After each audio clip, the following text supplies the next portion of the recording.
batas, wala tayong mawala. Hello mga ka-CIA, andito po tayo ulit sa Attorney Yes or No. Kasama ko po ang ating mga maritim at si Attorney Raf. Ako po ulit si Attorney Marian Cayetano. Ano ang inyong mga katanungan? Bali, attorneys, nagtatrabaho po ako sa entertainment industry at marami na po ako na-encounters ng mga talents, ng mga artists na gustong magpa-terminate ng kanilang contract sa kagustuhan na maging independent artist. So, madalas ko pong narinig na sinasabi sa kanila is auto-renewal po yung mga contracts nila and discretion po ng agency kung gusto silang i-renew or gusto na po silang pakawalan. So, ang question ko po, is there such thing po ba as auto-renewal and legal po ba yun? Yes or no? Ang sagot ko dyan is no, of course. Depende din kasi sa nakalagay sa auto-renewal. Kung ito'y discretion lang ng kanyang agency, hindi yun pwede. So, void yun. Pero kung discretion nila parehas, parties, pwede yun. So, bakit? Kasi ang ating contract is kailangan ng may mutual consent. Diba? Kailangan yung mutuality of consent sa ating mga kontrata. So, kung walang mutual consent, void yung ating contract. So, pwede natin gawing example siguro is, paano ba yung discretion lang ng agency? Kunyari yung nakalagay doon, this contract shall be renewed after 5 years upon discretion of the agency. So, void yun, para malinaw, no? Pero pag sinabi is upon the consent of the parties, pwede yun. Kasi both parties, makakapagbigay sila ng consent. May dadagdag ka pa, Attorney Raf? Meron bang auto-renewal? Meron po. So, usually makikita mo to sa mga kontrata ng mga lease. Kunyari, nangungupahan ka. May nakalagay doon na parang pag hindi mo ako sinabihan na ayaw mo nang ipagpatuloy itong kontratang ito, automatic na ito ay magre-renew. So, meron talagang ganun. Tapos, kung ito ay legal, nakadepende doon sa sinasabi ni Attorney Marian na discretion. So, ibig sabihin na ito, may karapatan ka bang umuo o hindi doon sa kontrata. Ngayon, ang practical na konsiderasyon dito, kagaya nyo, na nasa entertainment industry, after a certain year, pag natapos na yung kontrata mo, baka tumaas na yung market value mo eh. So definitely, kailangan mo na mag-negotiate ng terms eh. So lugi ka. Di ba malulugi ka naman doon? Yun lang yun. Sa iyong tanong is no. No. Attorney Marian, Attorney Raf, meron papatanong naman sa akin. Sino naman yan? Ginagamit ang ating programa para, alam niyo na, ma-inform sila sa kanilang dapat gawin. Meron tayong kaibigan na nagpatanong na yung mister niya ay matagal na nagtatrabaho sa abroad at may hinala siya na merong kabit. Madalit sabi, kabit. Ngayon, sa sobrang mapanghinala niya, gumawa siya ng aksyon. Nung itong huling umuwi yung asawa niya, inilink niya yung cellphone ng asawa niya, ng mister niya, doon sa laptop niya. At from then on, nabasa niya lahat ng conversations until nabasa nga niya na yung kabit ay uuwi sa Pilipinas kasama ng asawa niya dahil manganganak na yung kabit.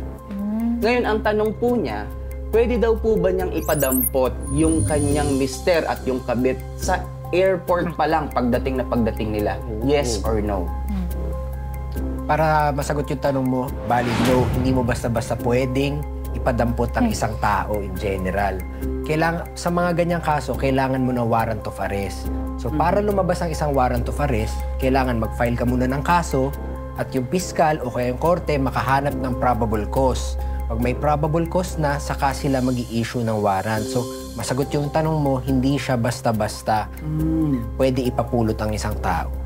Ipadampot.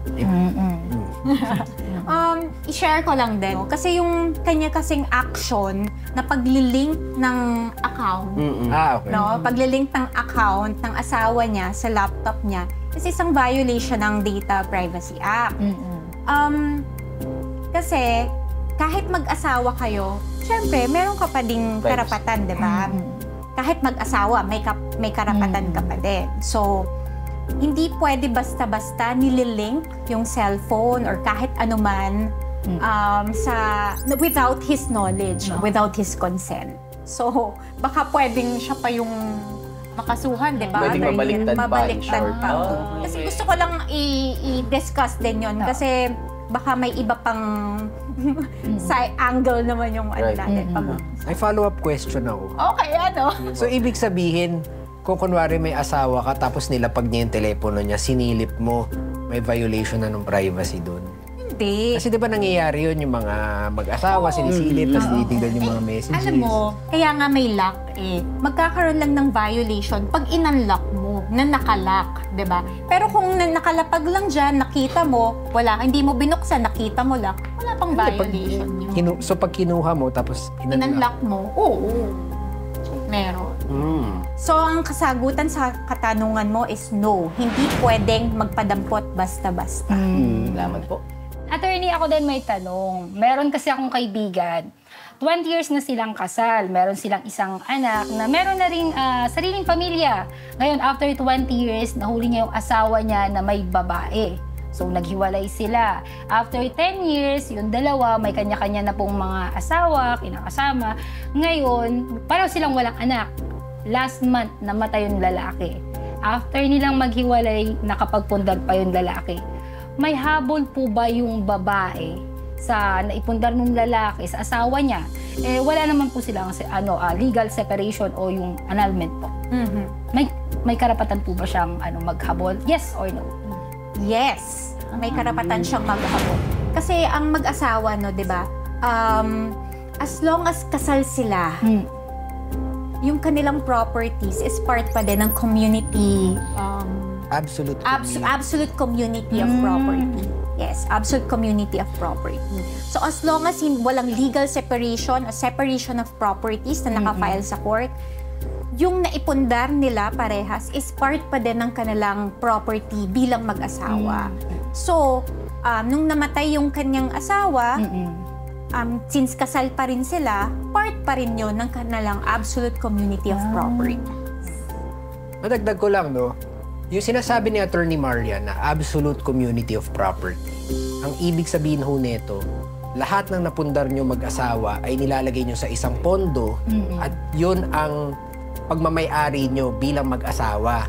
Ngayon, ang kailangan nyo malaman dito, ang absolute community of property, pumapasok siya pagka wala kayong kasunduan sa bago ikinasal. Ibig sabihin nun, wala kayong prenuptial agreement na nag-agree kayo na etong gamit na to, ito ang hatian natin. Pag walang ganun, pumapasok yung sinasabi ni Attorney Marian. Ngayon, kung meron kayong kasunduan, bago kayo kinasal, yun ang gagana. Yun ang magro-rule ng property relations. So, yun. Thank you, attorneys. Yes. At para po sa inyong mga katanungan, pwede po kayo mag-post or comment sa amin pong mga social media accounts. At try po namin sagutin tong mga abogado. So magbabalik po ulit ang Cayetano in Action with Boy Abunda.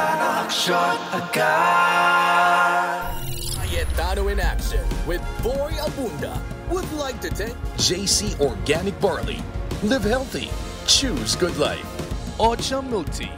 7, located at B6 Bonifacio High Street, Taguig.